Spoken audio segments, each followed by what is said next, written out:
You might like the original Blade Runner. But here's a bunch of people who hated it.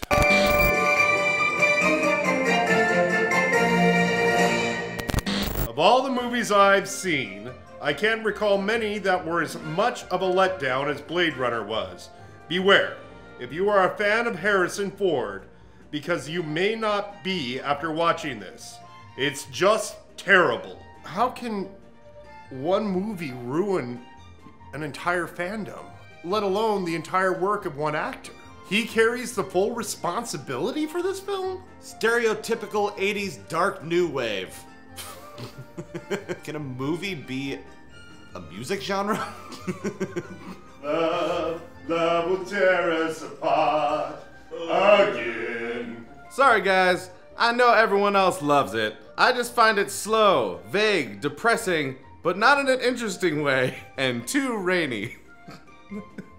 What's depressing in an interesting way? That's a really strange comment now that I think about it. She left me, but she did it in a really interesting way, so I'm kinda okay with it. The film is no doubt ahead of its time, and its art, but movies are storytelling for me.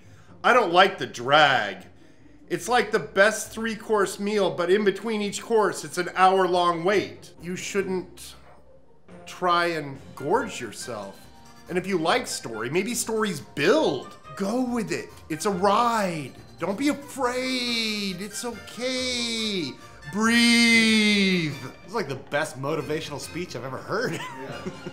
Blade Runner is everyone's favorite movie that people love to delude themselves into thinking they actually like due social conditioning of the cult of nostalgia. They Live is a cult classic worthy of praise that holds up, while Blade Runner is a doo-doo sandwich that some clever nerd bamboozled. While intention idiots to thinking it's in fact not shit, but a classic.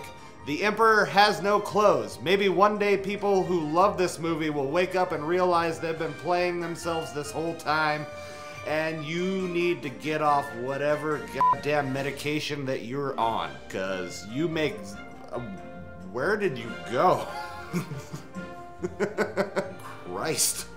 Do you need a map for that one? After already being a Ridley Scott fan, and knowing how this movie was a science fiction legend of sorts, I kept an open mind while watching it. Its slow-paced, incoherent plot and boring dialogue made it a task to sit through. This film makes this year's Ridley Scott film Prometheus look like Star Wars. If you're thinking this is a great film because of the iconic director and great actors, think again. Boring and slow-paced. Watch Alien, or the aforementioned Prometheus instead, both far superior films. This may be the one and only time I will ever hear anyone say, watch Prometheus instead of Blade Runner. To each their own, of course, but I feel like I'm never gonna hear that sentence again. I have never sat through a movie with more suspenseful pauses that were entirely unsuspecting. The only interesting aspects of the stories could have been condensed into a 10-minute short. Please, go watch Ghost in the Shell instead. I mean, seriously, I don't know if you've gone and seen Ghost in the Shell yet, but there's a whole part of the internet, much like yourself, that thinks that's too white, and I got a feeling you might be too white too. Maybe I deserve a 1-star rating because I flat out don't understand this movie. To answer your question, yes. Yes, you do.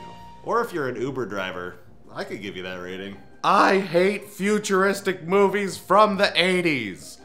But every other one is fine. Every other decade, totally down. It just seems really specific. That's the whole thing. It's like, I hate time travel movies from the 50s. This is the most boring movie I have ever seen.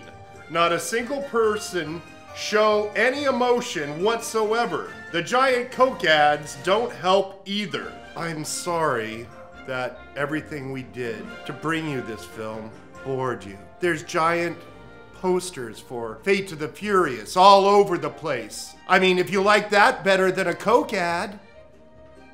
I remember watching it when I was a kid and I hated it. Just watched it again and I still hate it. It's so lame and retarded. I can't even make it through the last half hour of it. I can't take it anymore. I just don't understand why so many humans like this movie. That escalated quickly. Why so many why humans? Are you a replicant? Wow. Not in a good way, though. I mean, if you put wow, not in all caps and not with an exclamation point and a period at the end of it, pretty sure I got your tone without you saying not in a good way, though. You know, language. I agree with David Nusser. At least he has the balls to tell the truth on here. All you fanboys and fangirls must be in some state of hypnosis to buy into this overhyped movie.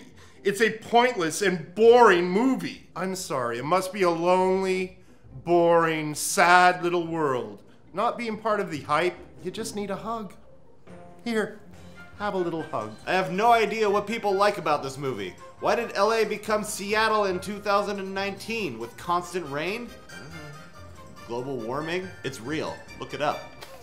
Just turn that way because of how many hipsters moved to LA. Very unpleasant and strange. I had so many analogies just fly through my head just now. Put your best example for very unpleasant and strange in the comments below. Some examples might include, now we have to think of things. Your first proctology exam. Watching 50 Shades of Grey with your parents. We need one more. Church. No, I'm just kidding. Giving birth and oh my god. That hurt my everything. Complete piece of crap. Horribly written. WikiLeaks ruined this movie for me. Racist movie. Well, WikiLeaks has ruined a lot of things for us recently. I mean, right now we have Donald Trump, and he's Cinnamon Hitler. So... Don't say anything else. You're done. Don't say anything else. That's it. It's the most political we've ever gotten on this show. Completely crusty film. My first time watching it, and it failed to hook me as I lost interest even before the halfway mark. I spent most of the rest of the duration of the film checking through ALS ice bucket challenges on YouTube. Ugh. Crusty film. Hopefully you're watching it at home, or else you're that asshole that's on their phone in the theater. Outside of that, I don't care what you do. I'm not the biggest fan of this film. The only reason I gave it so many stars if for their awesome recreation of a futuristic city. Very creative. But I thought the story was pretty dumb, and the acting was weird. Why did Harrison Ford rape a robot?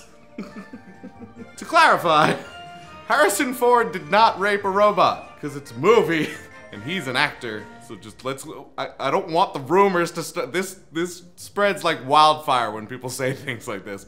Harrison Ford did not rape a robot. We'd like to thank our good friend Craig for joining us on this video. Craig is a really close friend of ours that we met at a comic convention. He cosplays, he likes all things nerdy, and he has a thing he's doing called Popademic. If you want to check out his Facebook page, we're going to put the link down in the description. He goes to conventions, he looks at toys, he does all kinds of cool stuff. He's going to be interviewing people. Make sure you check it out and give him some support because he's a really good friend of ours. That being said, until we see you next time, geek out and game on.